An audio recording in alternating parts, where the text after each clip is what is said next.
आसाराम बापू भी हिंदू राष्ट्र बना रहे थे, वो अभी जेल में राष्ट्र बना रहे हैं। राम रहीम ने भी अपना एक राष्ट्र बनाया था और वो उसने अपने आप को अवतार भी घोषित किया था, उसका भी एक जलवा था। लेकिन आज जलवा तो दूर की बात है, हलवा भी उसको नसीब नहीं हो रहा है। शास्त्री पे क्यों कार्रवाई नहीं हो रही? हो रही घबराइए क्यों? इब्तदाई इश्क में रोता है क्या? धीरेन्द्र शास्त्री बच्चे जवान है, अभी बोलते ना मैं बच्चा हूँ, नटखट हूँ, अभी उम्र ही क्या है बच्चे की? कुछ बोलने दीजिए, कुछ उछलने दीजिए, कुछ हंसने दीजिए। भारत में असीम संभावनाएं हैं साहब, बहुत कुछ यहाँ लोग झेलते हैं। भारत की एक खूबी है, भारत के नेचर में डेमोक्रेसी है, भारत के घुट्ठी में लोकतंत्र है। यहाँ बड़े बड़े आए, बड़े बड़े गए, आर्यंस आए, बहुत कोशिश की उन्होंने, महिषासुर और ये और वो सबको परास्त करने की कोशिश की, स्थापित करने की अपने आप को कोशिश की, लेकिन अभी भी वो सफल नहीं हुए। मुगल आए, ब्रिटिश आए, तुगलक आए, बलबन आए, खिलजी आए, कितने गए और कितने अभी आएंगे और जाएंगे। भारत के नेचर में डेमोक्रेसी है, भारत डेमोक्रेटिक देश रहेगा, भारत की डेमोक्रेसी पर कोई खतरा नहीं है। खतरा सिर्फ अधिकार के हनन का जो है वो मिलजुल कर हम। आप कहने कोई खतरा नहीं, जब मंत्री मुख्यमंत्री इस बात को कहे हिंदू राष्ट्र की, तो फिर खतरा नहीं लगता आपको? इससे पहले स्वतंत्रता पूर्व भी हिंदू राष्ट्र मुस्लिम राष्ट्र की बात हुई थी, कोई सफल नहीं हुआ।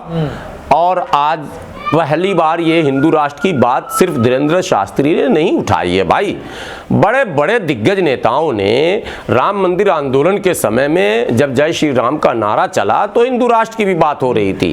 तब आडवाणी जी भी हिंदू राष्ट्र की बात कर रहे थे, जिनको इस वक्त शायद आडवाणी जी के उस बंगले में जो कुत्ता होगा वो भी नहीं पहचान रहा होगा कि क्या ये वही है क्या।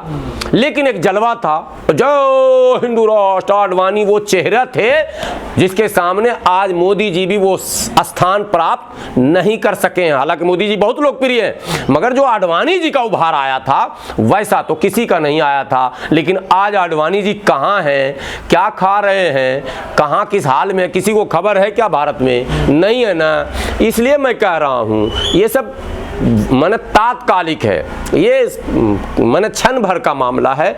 बोल रहे हैं लोग, संविधान अपनी सक्रियता दिखाएगा। बड़े बड़े को कॉलर पकड़ के जेल में घुसाया है। जब संत आसाराम बापू, जिनके प्रवचन में लाखों लाखों की भीड़ आती थी, बोल हरि और बोल जय हिंदू राष्ट्र, और उस समय के मुख्यमंत्री आज के प्रधानमंत्री आदरणीय नरेंद्र मोदी जी भी आसाराम जी के बापू का दर्शन करते हुए, आपको वीडियो आपने देखा है। आज के रक्षा मंत्री राजनाथ सिंह का भी वीडियो आपने देखा होगा। मध्य प्रदेश के मुख्यमंत्री शिवराज सिंह चौहान को भी देखा। 50 बड़े दिग्गज कद्दावर नेताओं को हमने आसाराम बापू के चरणों में देखा है। लेकिन आसाराम बापू के चरणों में जो थे, उन्होंने ही सत्ता प्राप्त करते ही आसाराम बापू को ही जेल की चरण में पहुंचा दिया। भैया ये लोकतांत्रिक देश है। बचन या बोलना या बचन कहना वो अलग बात, अब तो हमलावर हो रहे हैं ना साधु संत। ये आज पहला नहीं हुआ साहब, इससे पहले ललई सिंह यादव के साथ हुआ। बाबू जगदेव की शहादत हो गई, जगदेव बाबू की तो हत्या हुई, स्वामी प्रसाद पर तो सिर्फ हमला हुआ है, जगदेव बाबू को तो मार दिया गया। तो ये इतिहास है, आप बिल्कुल नहीं घबराने का। भारत के लोग नकारात्मक सोच को त्यागिए, प्रयास बिल्कुल जारी रखिए, निडर होकर, निर्भीक होकर। आप मेरे बारे में क्या सोच रहे हैं? मेरे ऊपर हमला नहीं होगा, मेरे ऊपर हमला नहीं होगा, हमले की तैयारी हो रही है, योजनाएं बन रही हैं। कौन योजना बना रहे हैं? मनुवादी लोग। हम कह रहे हैं मनुवादी एक समान माने, चाहे कोई धाम, आप फिर मुसलमान हिंदू कर देते हैं। अरे भाई वो मनुवादी दोनों एक है। मंच पर कौन थे? रामलीला मैदान के मंच पर कोई अम्बेडकरवादी था क्या? आपका विरोध तो मुसलमान करता है, हिंदू कोई नहीं करता। नहीं, दोनों पक्षों में जो मनुवादी हैं वो विरोध करते हैं। इस वक्त जो मुस्लिम मनुवादी सोच के लोग हैं वो कुछ ज्यादा सक्रिय हो रहे हैं, कुछ फोन भी हमें आ रहे हैं। मैं इग्नोर तो नहीं कर रहा हूं, लेकिन मैं भी उनको समझाने की कोशिश कर रहा हूं। लेकिन भक्तों को समझाना इतना आसान काम नहीं है, ये भी मुझे पता है, क्योंकि भक्तों की जो निशानियां बताई गई हैं उसमें उनके जुबान, कान, दिमाग सब पर ताला लगा रहता। वो एक लोगो आजकल मार्केट में है भक्तों का। बहरहाल, लेकिन मैं अपनी बात कहूं, मैं नहीं डरता कि मेरे बच्चे का क्या होगा, मैं नहीं डरता कि मेरा भविष्य क्या होगा। मैं मैं जिस काम के लिए हूं मैं बोलूंगा, लगातार बोलता रहूंगा, इन तमाम लोगों की कलई खोलता रहूंगा।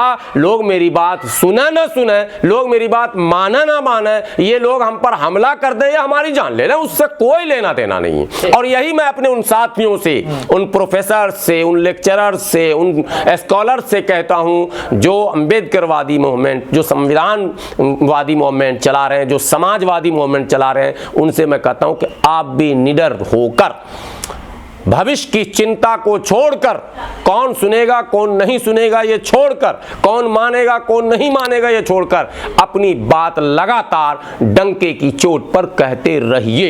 एक आखिरी सवाल, मोहन भागवत कह रहे हैं जाति पंडितों ने बनाई है, क्या मतलब है इस बयान का? पहली बार कभी मोहन भागवत जी ने सही कहा, और सच तो यही है कि आर्यंस आए, कबीला तो था, लेकिन जातियों के आधार पर ये तय कर देना कि अमुक जाति की एंट्री यहाँ है और उसकी एंट्री यहाँ है और उसकी एंट्री यहाँ है, ये तो इन लोगों ने ही किया है। इससे पहले तो ऐसा हमने कभी नहीं सुना था किसी ज़माने में अरब के सरजमीन पर। अंतर होता है क्या?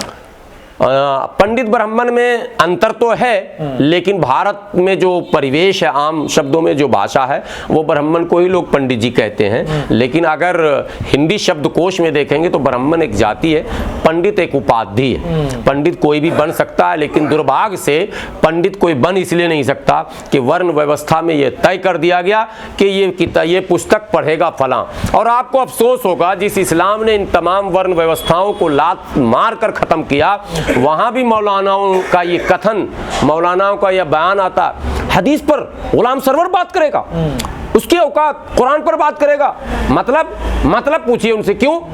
तो नहीं, ये तो मेरा हक है। नहीं भैया, इस्लाम में ये नहीं चलने वाला।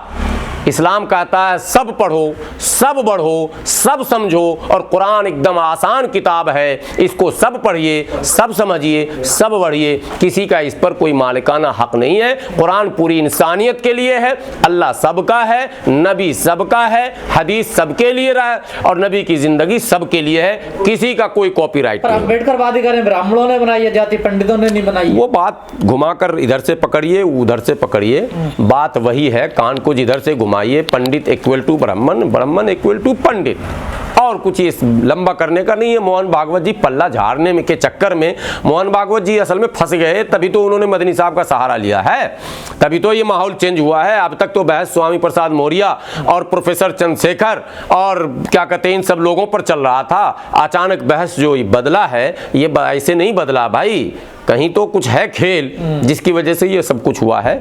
तो इसलिए बिल्कुल लोगों को ये समझ लेना चाहिए।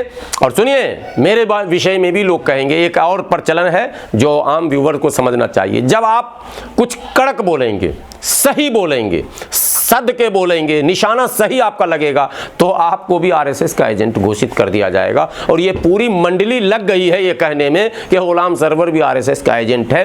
दरअसल जो एजेंट है वही दूसरे को एजेंट बनाने में लगा हुआ।